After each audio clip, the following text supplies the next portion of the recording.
We did it. Good morning. It is Thursday morning. I forget what day it is, but it's August somewhere. 18, 19. A day before our anniversary. Whose anniversary? Mine. So you get Mine and Alex's anniversary. what an anniversary present you get. I know. It is Thursday. We don't have a lot of extra time today because of schedules, but we're running a little late. But I'd like to just take 5-10 minutes to go over some maybe obvious questions of people today with everything going on. So I thought maybe we would just give our thoughts on that. So we see that we have a overseas catastrophe. I don't know how else you could put it. It may not seem like a catastrophe if you're here in the United States, but if you were there, Yeah. it would seem pretty rough. So I think the question that people might have is, where is God in all of this? Because it almost seems like we're losing a battle spiritually to me. Yeah. May not to other people, but whenever you talk about other religions taking over, so Right. I won't mention any names so we don't get thrown in jail Yeah, really. on Facebook. Yeah. So you have other religions that are definitely different than that of Christianity Yeah. taking over. It looks like that they're winning. So, people might say, well, where is God in all of this? So, what's your thoughts? Well, he's right where he has been this whole time. Right where he should be, right? Yeah. Right. He's not lost any control. And it reminds me a lot of reading through the things that happen in the Old Testament, where you have the evil rise and then the good, always ends up conquering. So, and I've read, a lot in Revelation and things. And I just think that all of this mess is really setting the stage for God to do something awesome. There are Christian brothers and sisters over there that are hiding and, being killed. And Sure. I follow a lot of evangelists that are over there, and it seems really bad. But the thing that is so cool, I think, is that those Christians are so strong in their faith, and they are just taking it like the apostles took it in the New Testament, that they're like, you can do whatever you want to me, but I'm still not going to renounce my religion and my God and everything. So I think that should prove an inspiration to us, not to stand back and say, well, where is God in all of this? Well, he's doing everything that he should be doing. He's still reigning. He's still answering prayer. But I think that the strategy that the Lord has to always bring people back to him seems bad when we're in the middle of it, but he always shows up at the right time. So we see today what we need to do as Christians is we need to stick together. Right. It's not a time for division, throwing rocks, throwing stones, whatever you like to throw. It's a time that we really need to join together, and not only for people in your local area or your church, but for people all over the world, because, it's persecution is tough for people. I don't care who you are. Yeah. And it's hard, and people need to be encouraged, and hopefully we can seek out mercy of God and his plan to change things and to protect people rather than just turning them over to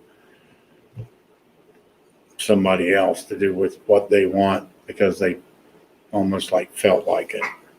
Well, I think you mentioned something important about, staying together and not being divided. And if we can speak of anything in the last 1 to 2 years, it's been that various, you got to be careful what you say because we'll get banned, but various people, groups have tried to bring so much division, not only in the nation, but especially among the church. And we have to be so careful that we don't care what your medical choices are or what your status is, but that we just care that we're one in the body of Christ. And if they're not one in the body of Christ, then pray them in. Yeah, we care about the soul. Yeah, it's time to stop being so hung up on, educate yourself and be aware. I don't think we should stick our head in the sand.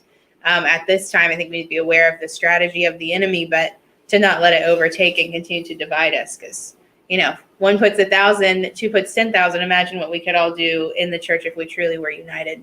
Yes. So Benjamin says, we still need your prayers. Let us continue to pray one for one another. That it's so critical. I keep going back to Christ.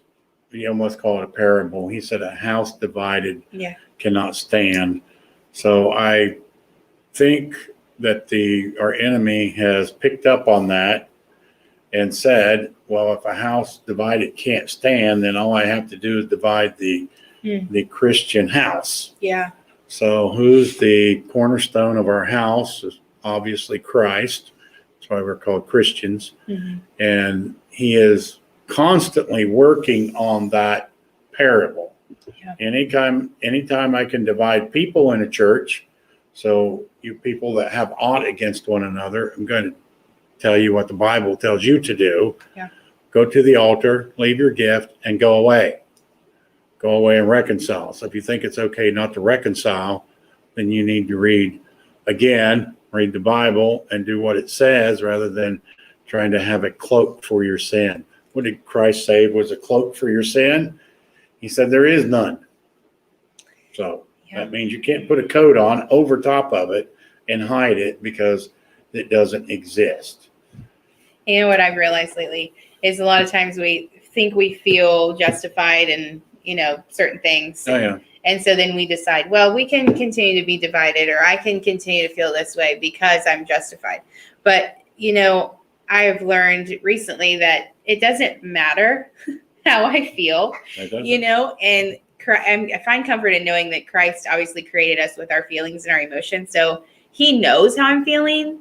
So I don't really need to tell him. I mean, I can, because sometimes it makes me feel better. Yeah, but for you, right, not for him. Right. But it doesn't move him or change the fact that we need to forgive and continue to move on. Just like you said, if you have aught against somebody and you're trying to do anything for the Lord, you may as well just go back home because it's not going to do any good. So just realizing that we can lay things down, and sometimes it takes a continual laying down and saying, Lord, I give this situation to you. Lord, I know that you're fighting for me even when I can't see it. Lord, I know that you have this thing under control. And just refusing to succumb to our emotions, I think, because all this stuff going on can get us really fired up. I mean, it gets me really fired up. Every time I hear someone say what you just said, Mm-hmm. The Lord's fighting for me, I like to take that saying and put it in with David and Goliath. Was God fighting for Israel? Was yes. Mm-hmm. Did God kill Goliath? No, he sent someone to do it.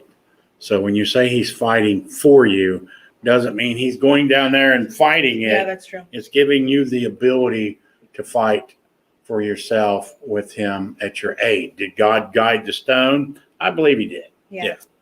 So, but he could have killed Goliath with multiple things, hailstones, Right. rocks. It didn't matter. Yeah. But he was. You can't say he wasn't fighting for Israel.